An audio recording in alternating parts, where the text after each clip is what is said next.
going on, everybody?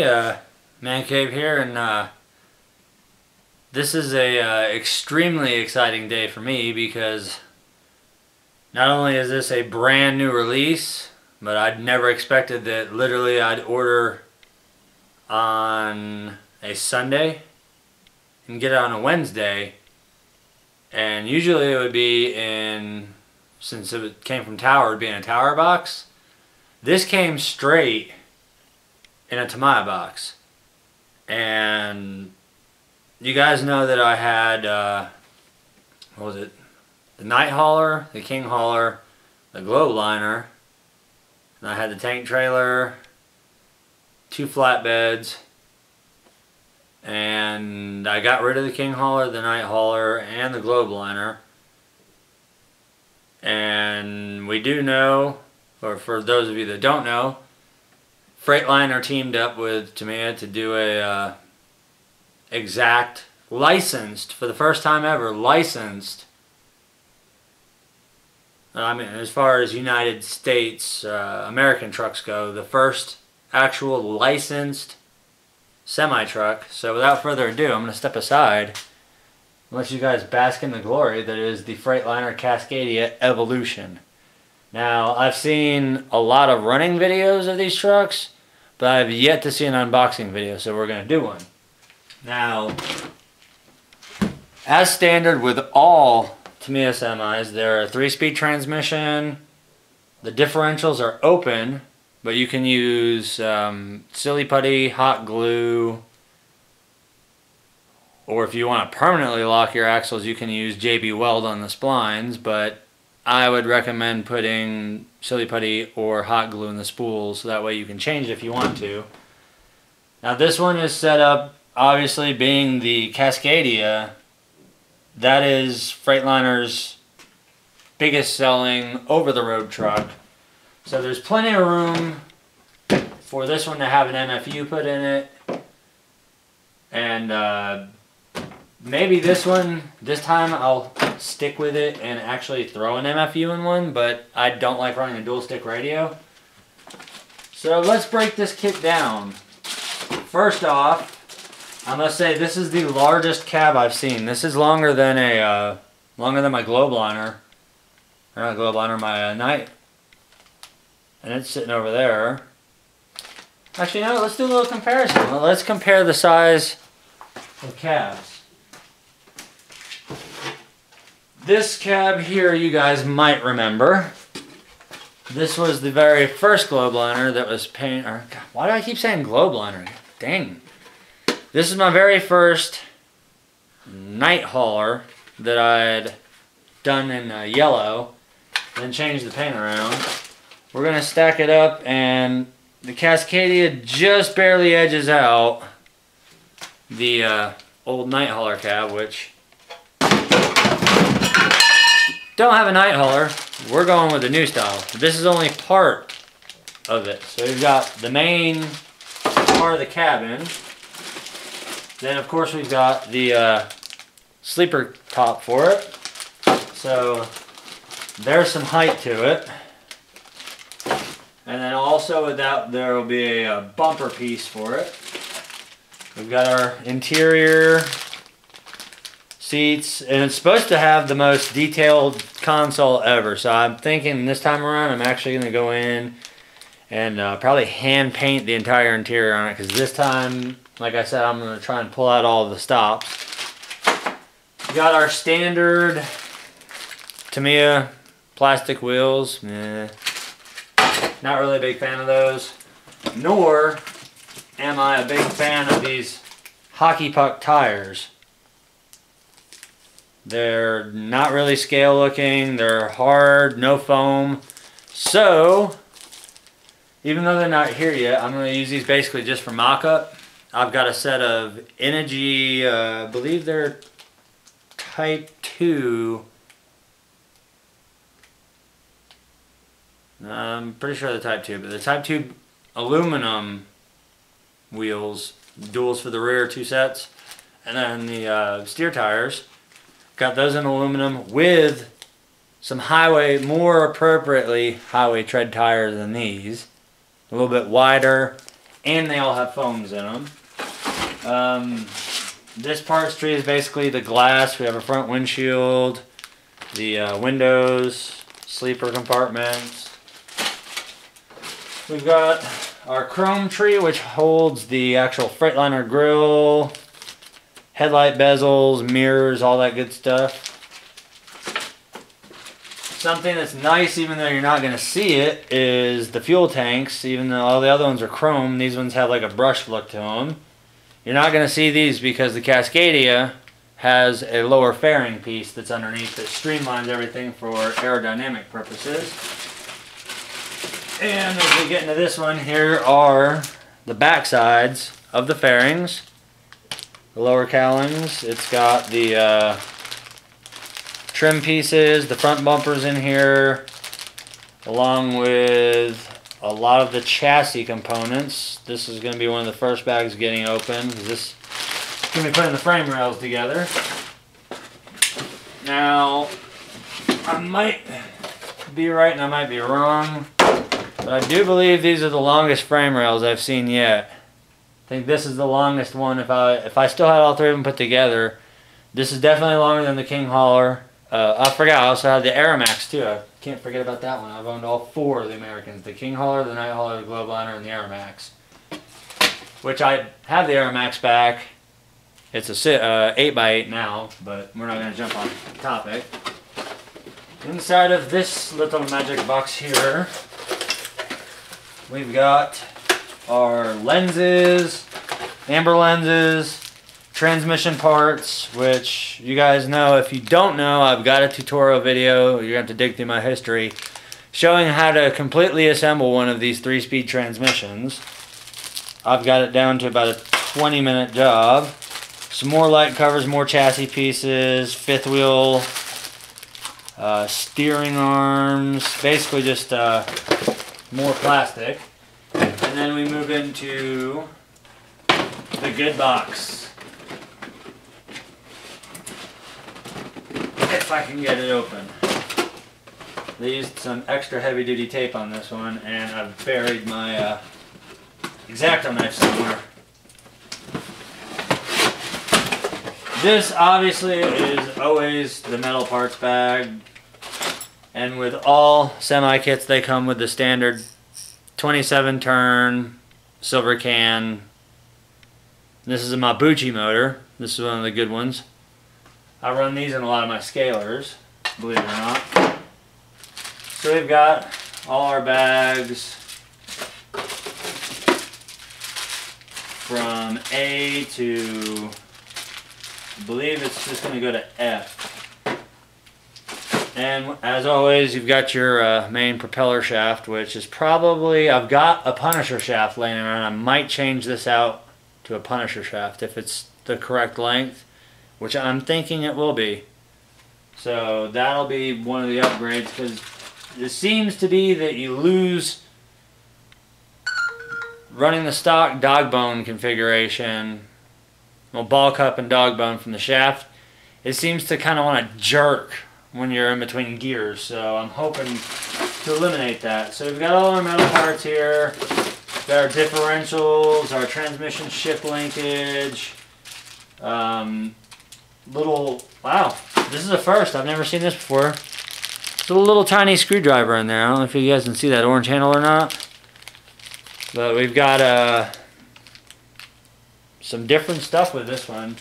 But this was a highly anticipated.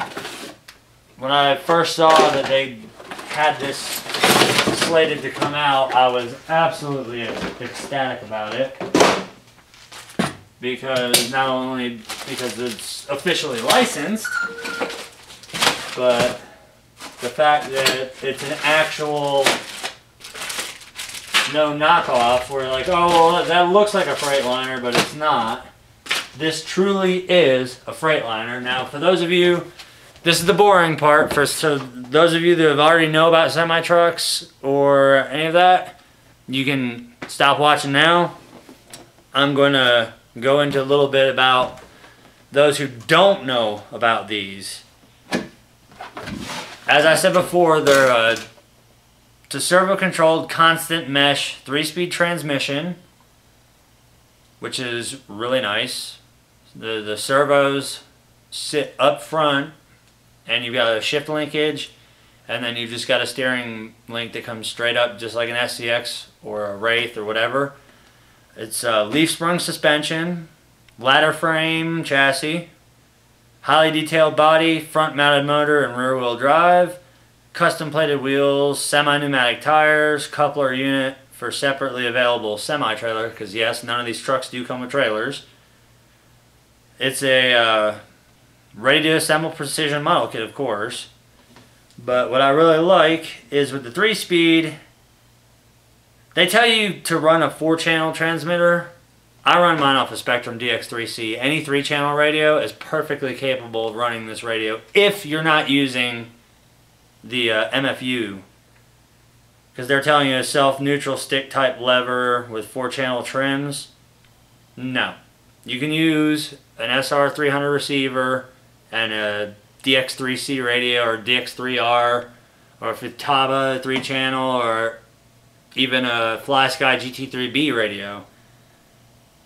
Now, the items that you need, obviously, are all your electronics. You're going to need an ESC, you're going to need 2 servos, 1 metal gear for the steering, and you can get away with a plastic gear for the shifter because it's not really going to see any heavy duty use. So I've got Traxxas 2075 I'm going to use for that one.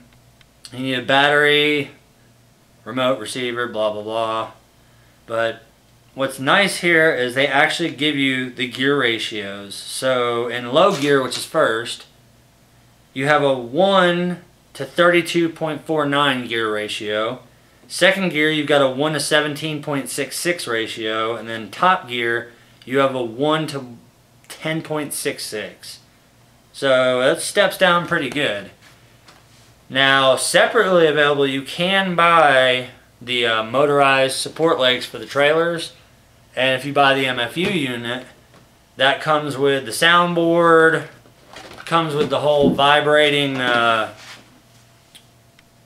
I might as well just read it to you. With the multifunction control unit, you can do realistic sound, light, vibration to achieve superior authenticity if you want to. It can be installed in it without alterations to the cabin interior. It offers engine sounds digitally recorded from the diesel engine of a full-size tractor truck. Most sounds heard on a real truck are replicated, including various exhaust notes from air systems, semi-trailer coupling sound, electrical beeps such as reverse. It's got an internally mounted speaker that emits a realistic sounds in conjunction with transmitter operation, so meaning the more throttle you give it, the higher the sound is going to rev up on it. Not sure if it's got a turbo sound. I know a lot of other control modules, you can actually, say you actually had a semi-truck and you wanted to get it to sound just like yours, you can record your own truck and put it onto the soundboard, but that's a far more complex thing than buying the MFU. Let's see, the vibration unit enables realistic chassis vibration sequences. Also features various types of actual working lights. The multi-function unit brings you as close as you can get to actually taking the wheel of your own big rig, which that's kind of a cheesy line to say. But the light effects, you have your headlights, fog lamps, roof lamps, tail lights, turn signals, hazard lamps, speed indicator, backlight, auxiliary lamp, which some lights aren't used in the kit. As for sound effects, such as the high displacement diesel engine recorded from a real tractor trailer, are reproduced with the transmitter. It's got the engine starter, the idling, the air dryer, revving, running, coupler attachment and detachment, air discharging, brake, horn, turn signal, hazard lamp, backup alarm, engine stop, and more. Now, the control unit itself goes into the back, and you can adjust the volume and the light adjustment on the left side of the chassis. The speaker's a 60mm diameter large speaker, and it's pretty powerful. The coupler unit, it actually gives you, controls the sound for attaching and detaching of a trailer. Power increases during towing mode, so, and the one thing that I would never use would be the vibration unit, which I don't want my truck shaking. It's going to shake enough driving on the pavement. And as far as special operations, in addition to forward and reverse speed control, gear shifting, steering controls, and horn sounding, the MFU allows transmitter trim levels to be combined with stick control for use in special controls. They include the support leg operation when employing the separately sold support legs, operational lights, turn signal hazards, and more, which will give you the engine stop-start switching, the horn and support leg switching, the lights on and off switching, the turn signal and hazard stop lamp switching, and more. So maybe down the road I will do an MFU on it, but as of right now, not happening. I just want to get this thing primed, painted, and for my rendition of this vehicle, I'm going to be painting it up like a Dillon transport truck. Now, Dillon Transport is a company based out of Mount Juliet, Tennessee here, and they have a yard down here in Ashland City. So my goal on this one is to replicate one of their 1-1 Cascadias. So all in all, this is actually a pretty impressive looking kit. It looks like it's going to go together just like every other semi-truck I've ever done. The only exception being it's got a super sweet body this time, and all the whole package of Freightliner with everything on it, which the one thing I didn't see and I'm a little curious about is the decal sheet. I want to make sure everything, yep, you got your Freightliner stickers, which is what I want to see. They got the dash, and for once they actually give you a whole range of license plates. Like you've got California, New Jersey, Texas, New York, Nevada, and Indiana. And then you've got special Cascadia Evolution badges. You have your old dash. There's a lot on here this time. There's some DOT. And I'm going to couple that in conjunction with my gear head stickers that have like, they've got all kinds of different stuff. I do believe this is a double sticker sheet, so there might be more than what I've seen, which hopefully would be true. But unfortunately not. So this one does not have like the US DOT and everything on it like the old ones did. But sometimes you sacrifice, and I'm willing to make the sacrifice. Hell, I might even still have a decal sheet laying around from one of my other semis. This still has the ICC, the DOT numbers and everything on it. And I can just, if not, I can just have stickers made up with whatever numbers. Because I want to try and mirror an exact DOT number, an exact ICC number, and an exact truck number, get everything on there. And so with this almost a 20-minute video, if you haven't fallen asleep, congratulations. And I don't think I'm going to do a build series on this one, seeing how if you want to see a build series on any of the Tamiya semis, well, the American ones at least, you can just go browse through my channel and you'll find one for the King Hauler, the Night Hauler, the Globeliner, and the Ford Aero Max. This is no exception, it's just a different body. So, with that being said, thanks for watching. As always, rate, comment, subscribe, like, share. I'm on RC Crawler. Username is Man Cave. Same username on the RC 4-wheel drive forums. And we'll catch you guys later. Thanks for watching.